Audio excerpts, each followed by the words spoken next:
Did you know that St. Luke's University Health Network has been recognized by the U.S. government as the highest performing health system in the United States for quality? You heard right.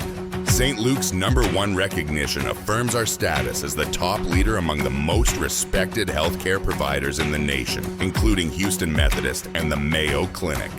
To state it simply, if you want to receive the best care when you go to a hospital, come to St. Luke's. Listen, all you New Yorkers.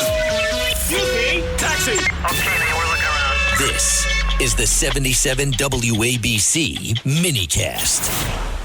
Mike Lawler, he's a big fan of Lawler. Lawler, Mr. Rockland County, Mr. Salt, as President Trump refers to him. And unfortunately for Michael, it's not Michael's fault.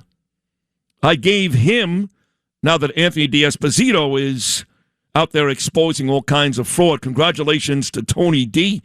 in the New York Post, a whole bunch of fraud as the Inspector General for the Labor Department. Now that D'Esposito was out of Congress, for now, he'll be back.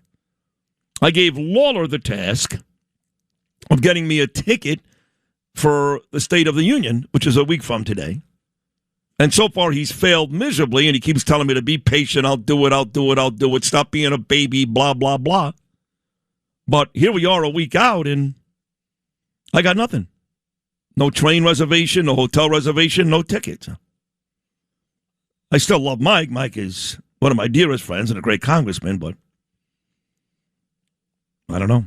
That's a cold third strike like Carlos Beltran against the Cardinals. Anything inaccurate, Mike, what I just said? Well, there's some good news, Sid. I have some good news. Uh-oh. We were able to get a ticket for the best media personality in New York. The great Errol Lewis will be coming to the State of the Union as my guest. He is the best in New York. No one's going to argue that. So in the last 2 days, you've gotten tickets for, let me get this straight, Spike Lee, Mahmoud Khalil, and Errol Lewis. No, Roger Waters. Oh, Roger Waters. Come on now. On a serious note, this is a big deal because he hasn't done this in, let's see, this is year 2 for him. You had 3 for Biden. So it's been 5 State of the Unions since President Trump delivered one. And you know, Mike, he's chomping at the bit for next Tuesday, yes? Oh, no question.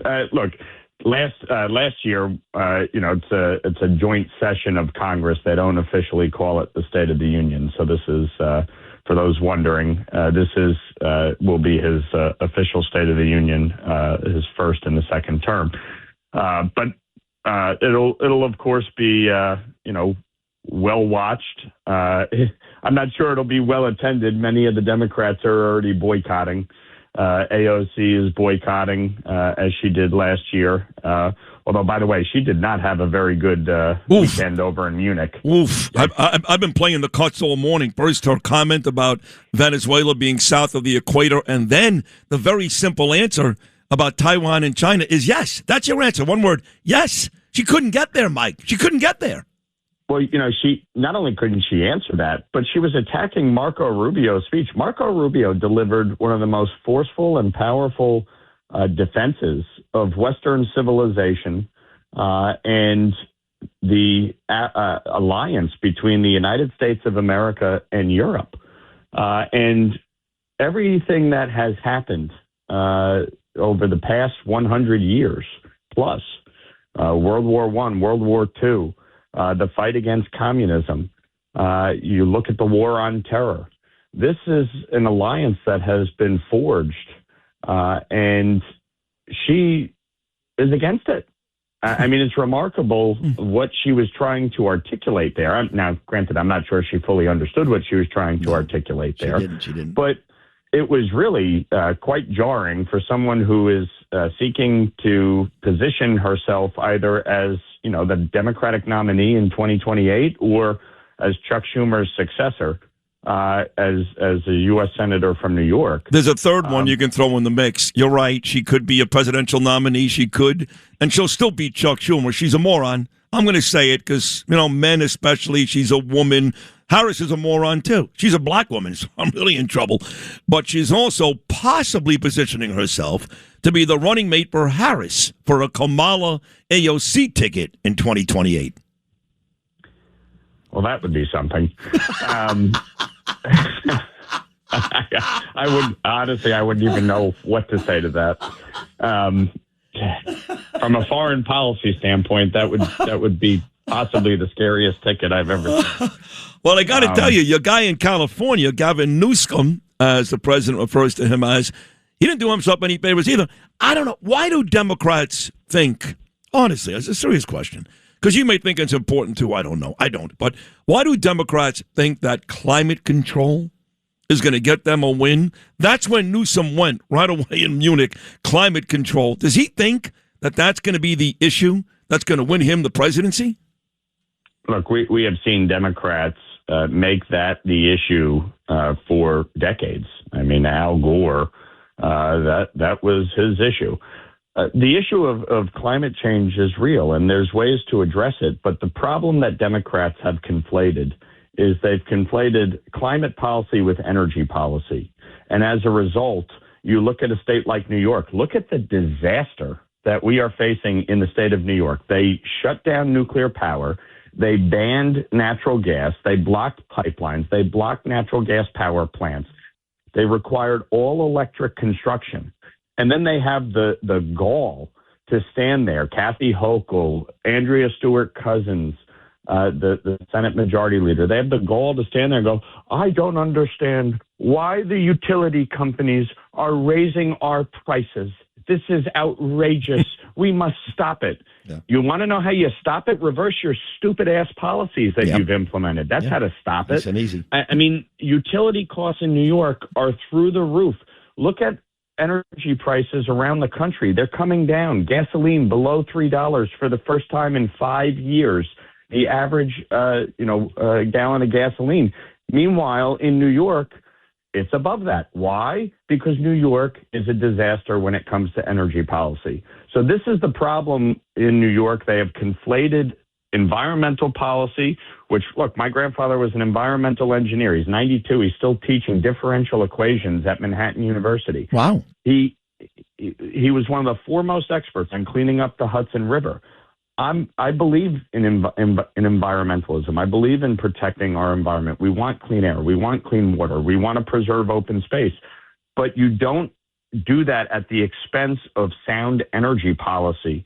And this is not just from the standpoint of cost here in America. It's a national security issue. Look at how energy policy drives international affairs. When you look at Iran and the illicit oil trade with China, that's what's funding terrorism. Look at Venezuela and how they were using their oil-rich nation to foment socialism and communism here in the Western Hemisphere. They were housing Hezbollah and Hamas in their own territory, engaged in this illicit oil trade with Iran. That oil tanker that was seized off the coast of Iceland right after Maduro was captured, that came from Iran to Venezuela and was headed to Russia. Energy policy is vital to national security. So maybe AOC and Gavin Newsom should recognize that fact and wake up to the fact that in order to ensure national security, in order to ensure peace and stability around the globe, America must be energy dominant. They don't get it. They'll never get it. And you would hope that for Bruce Blakeman, too. This is a major boom for him. Hochul. He should run on this one issue. 100%. I totally agree. This and taxes. That's all he needs. But, Hochul yesterday, Mike, you got to love this. She found, that's the word they used. She found $1.5 billion because she's so afraid that Mamdani in his budget, which comes out today, is going to raise taxes, which he's still going to do. He doesn't care what Hochul says or Hochul does. The truth is, the governor should be more powerful than the mayor, but Mamdani runs that whole party. Can I point something out about this? Yeah. Trump says he wants to spend money on something. The Democrats have a complete meltdown. They shut the government down.